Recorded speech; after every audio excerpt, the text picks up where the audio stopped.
This is Monaco. This Mediterranean micronation is the ultimate top trump card in the game of countries. It is by far the wealthiest nation per capita in the world. It is also the country with by far the highest average age of citizens. It has the highest cost of any land of any country in the world.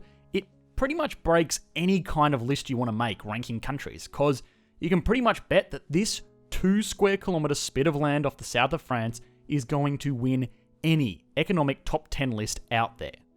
To emphasise this, even the ranking system of the United Nations gets broken by this annoying little micronation. The Human Development Index is a scale created by the United Nations to assess the quality of life for residents of a nation, and it scales between 0 and 1. The better a country scores on things like life expectancy, infant mortality, access to education, etc., the higher the score will be. A very, very developed country, like the channel's old favourite Norway, has a Human Development Index of 0.953. A very, very impoverished country, like the Democratic Republic of the Congo, another country we have explored previously, has a Human Development Index ranking of 0.457. So, what about Monaco? Well, Monaco is so rich and so privileged that it has a Human Development Index of 1.021 on a scale of 0 to 1. That's right, it breaks the damn scales.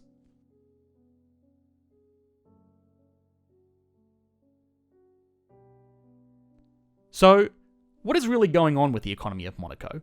Most people know it as a playground for the rich and famous, a parking garage for super yachts, a glorified Formula 1 track, a country built around a casino, and above all else, a tax haven.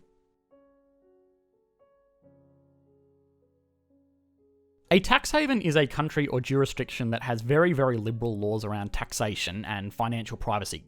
Countries that often come to mind are places like the British Virgin Islands, Panama, Bermuda, the Cayman Islands, and of course, Monaco. But, is this really fair? Well, actually, no. A more in-depth look at this will show that Monaco does not really belong on this list. A very common misconception is that Monaco doesn't need to tax its residents because this tiny country makes all the money it needs from its famous casino. And while it is true that this casino does contribute towards the government's budget, it only really adds about 3% of all revenue in a given year. Monaco is tiny, but it still has a lot of very high-end public services. It has the most police per capita in the world. It has a very advanced public transport service, a strong medical system, and all of the other amenities one might expect in a regular developed country. And remember, it is supplying this in by far the most expensive country on Earth. The Monte Carlo casino makes a lot of money, but not nearly enough to support this public expenditure. The truth is, Monaco has taxes, but it just has the right kind of taxes. A majority of revenue from the Monegasque government comes from a value-added tax, or a VAT tax, sometimes known as a goods and services tax, of 19.6%. This is one of the highest rates for such a tax in the world. This is a tax levied on the purchase price of goods and services in a country. If you buy a pair of shoes for 10,000 euro in Monaco, which is shockingly easy to do, you will actually pay a total of 11,690 euro when this tax is considered. Now, this kind of goes against the common understanding of what Monaco represents. The millionaires and billionaires of the world pay crazy amounts of money for tiny apartments in this nation, all for the privilege of avoiding tax. Why would they do that if this country is home to one of the highest VAT taxes in the world? Well, as noted earlier, this is just the right type of tax. Most income tax in most nations around the world is done on a progressive taxation model.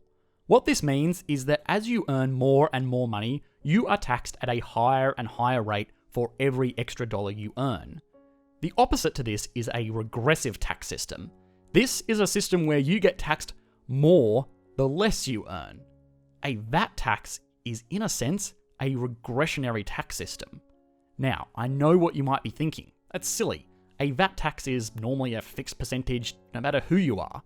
And, well, while this is true, let me explain. Let's take two families. One family makes $100,000 per year in household income, and the second family makes $1 million a year in household income. Now, the average household making $100,000 a year is probably going to spend about $50,000 a year on living expenses. Things like groceries, petrol, school fees, insurance, utility bills. All of these things incur this VAT tax. Now, the $1 million household is likely going to spend much more on this cost of living. They will probably eat at fancier restaurants, go to more expensive schools, live in bigger houses with higher utility bills, and have more expensive hobbies. To keep it simple, let's say that this kind of household would have a living expense budget of around $200,000 a year, which is extremely extravagant, but relatively reasonable for this kind of family. What this means is that if we take the VAT tax rate for Monaco, family 1 is going to pay $8,450 in VAT taxes, representing about 8.5% of their gross annual income. Family 2 is going to pay $33,800 in VAT taxes, which is much more in absolute terms, but only represents 3.4% of the family's total income. Obviously, this is an extreme example, but this phenomenon is seen widely throughout the world. Poorer houses do pay a greater proportion of their total income to these kinds of taxes, as opposed to income taxes that are levied at higher rates on richer households. Now, the average citizen of Monaco is rich. Very, very rich. Which means that this kind of VAT tax is just fine by them.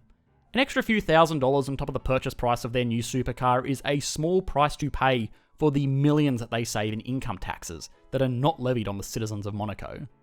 Another big benefit for this type of taxation for Monaco is that this tax can be levied on the huge tourist population that floods through the country year-round. Monaco receives about 9 tourists for every 1 resident of the country in a given year.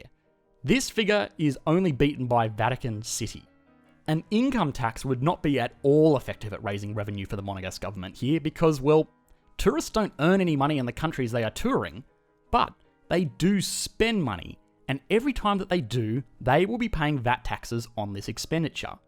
In a given year, more than half of the total VAT tax revenue in Monaco came from non-citizens of the nation.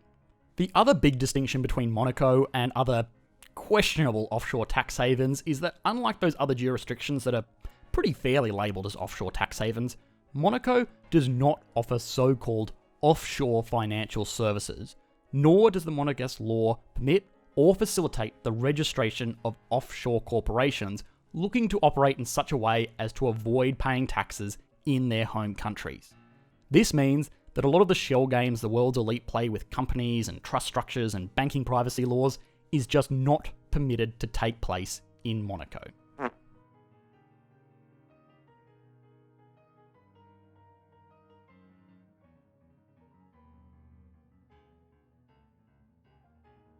So why Monaco? Why have so many rich people from around the world decided that this is the place that they will call home? Well, it kind of does everything right.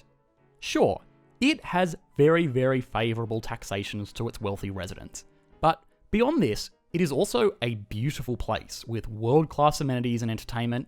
It is a networking hotbed of other rich and powerful jet-setters that can call this little bit of land home.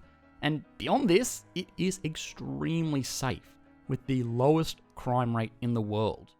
To your average global billionaire, this ticks all the boxes, and so Monaco is a place that they will call home. Hi guys, exciting news. As requested, I have started a Discord server for the channel. Now, fair warning, this is still in its very early stages, and I'm a complete noob when it comes to operating one of these servers, so bear with me there. I'll leave a link in the video description for those of you who want to join. Feel free to hang out and discuss economics, or make suggestions for a new video, or call me a Keynesian shill, or I don't know, even ask for help with your economics homework. I really don't mind. Otherwise, as always, I do my very best to reply to all comments in the comment section, and if you did like this video, please consider liking and subscribing. Thanks.